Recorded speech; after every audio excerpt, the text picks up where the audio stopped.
I would like to be sworn in. Oh, all right. We usually don't require swearing in, but you want to be sworn in? Fine. Yes. All right. Okay. Do you stand up, please. Do you swear or affirm that the testimony you are about to give is the truth, the whole truth, and nothing but the truth, so help you God? I do.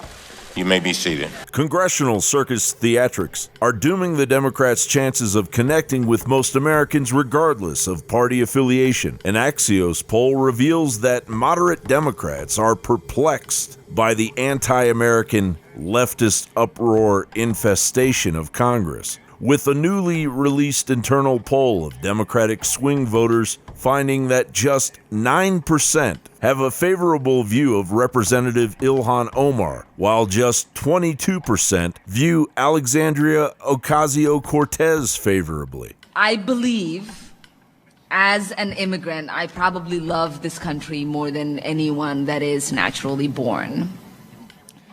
And because I am ashamed of it continuing to live in its hypocrisy. When these women tell me that they were put into a cell and that their sink was not working, and we tested the sink ourselves and the sink was not working, and they were told to drink out of a toilet bowl, I believed them.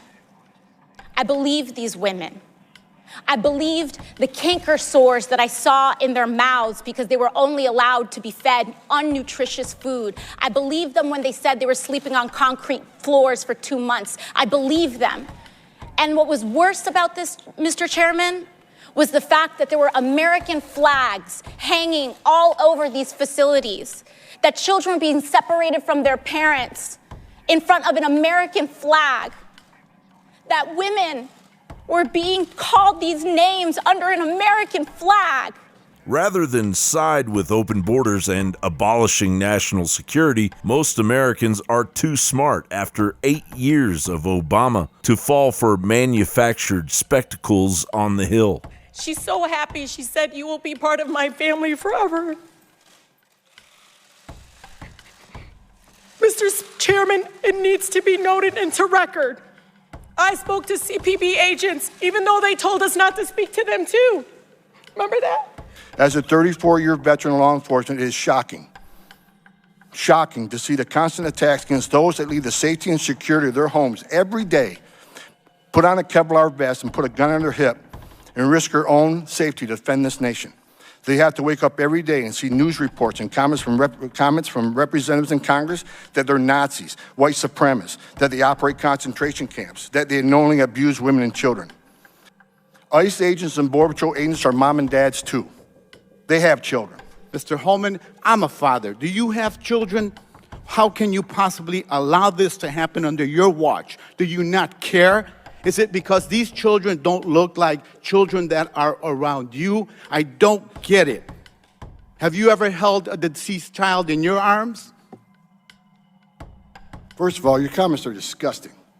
I've served my country. I've served my country for 34 years. I find your comments disgusting as well. I've served my country for 34 years. And yes, I held a 5-year-old boy in my arms in back of that tractor trailer. I knelt down beside him and said a prayer for him because I knew what his last 30 minutes of his life were like. And I had a 5-year-old son at the time.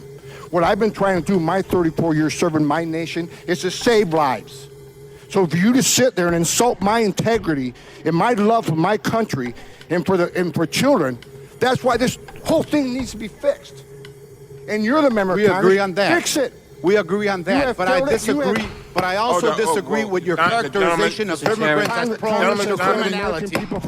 Meanwhile, communist Antifa-oriented incidents are increasing as the recent bomber in Washington state expressed a call to violent action in a letter praising his comrades and then proceeded to bomb an ICE facility with molotov cocktails. Officer Loretta Cool with the Tacoma Police Department described the mad bomber's lunacy, saying, He was throwing these items at the building in an effort to set it on fire. It didn't work. It's a concrete building. The bomber, Willem Van Spronsen, was also carrying a rifle and was shot dead by police. The desperation of the left is unhinged. We must use the laws on the books to nip the communist revolutionaries plaguing our republic in the bud before the results of our own inaction inevitably spiral out of control. John Bowne reporting.